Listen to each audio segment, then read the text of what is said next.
So till now what we have learned is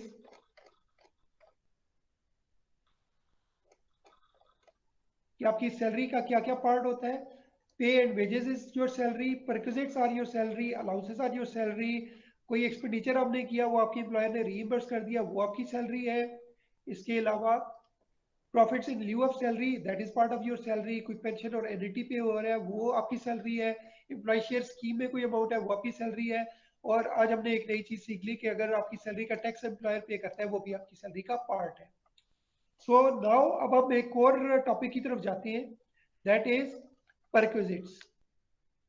perquisites की किस तरह से वैल्यूएशन की जाती है ये हमारा मैंडेट है. अगले 15-20 मिनट में हम ये सीखेंगे. So first of all let's revise perquisites की डेफिनेशन क्या है. What are perquisites? So perquisite is, ये पढ़े कोई बच्चा? Perquisite is any benefit which one enjoys.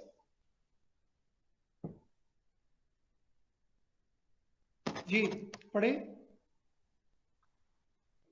Sir मैं पढ़ूं? जी बेटा.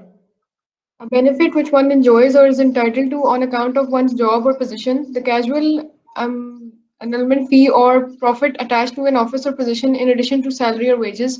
Perquisite may be cash such as utility or in kind such as accommodation or motor vehicle provided by the employer to an employee.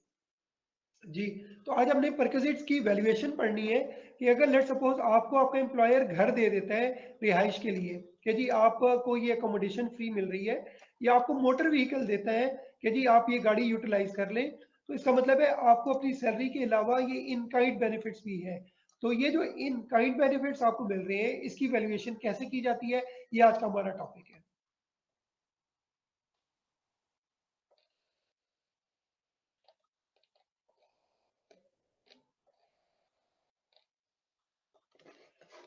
हमारा agenda इस class में और अगली class में ये होगा कि वी हैव टू लर्न के what is the value of perquisites.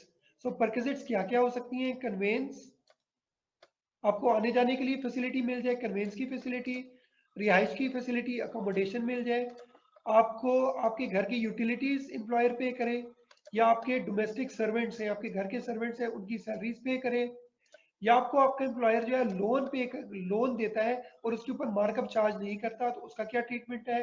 आपने किसी को कोई लोन पे करना है या आपकी कोई ऑब्लिगेशन है वो आपका एम्प्लॉयर दे देता है, या आपकी कोई लाइबिलिटी है एम्प्लॉयर की तरफ वो वेव ऑफ कर देता है, कोई आपको सेटलमेंट्स की अमाउंट मिल जाती है, या सेल्फ हायरिंग ऑफ प्रॉपर्टी, आपकी अपनी प्रॉपर्टी है और उसकी सेल्फ हायरिंग आपको अलाउ कर देते हैं, या आपको आपका एम्प्लॉयर कोई प्रॉपर्टी ट्रांसफर करता है या कोई किसी किस्म की और सर्विसेज देता है. तो ये मुख्तलिफ 7 किस्म के परक्विजिट्स हैं जिनको हमने इस क्लास में और अगली क्लास में सीखना है कि अगर आपको अपनी सैलरी की इन कैश सैलरी के अलावा इस तरह की फैसिलिटीज भी मिलती है तो उनको किस तरीके से वैल्यू किया जाता है और उनके ऊपर टैक्स किस तरीके से लगाया जाता है. So this is our agenda. तो लेट्स मूव ऑन. तो परक्विजिट्स की हमने ऑलरेडी डेफिनेशन पढ़ ली. अब परक्विजिट्स को कैसे वैल्यू किया जाता है, परक्विजिट्स की वैल्यू कैसे असेस होती है, that is determined in section 13 of the income tax ordinance कि आपने परक्विजिट्स की वैल्यू कैसे असेस करनी है.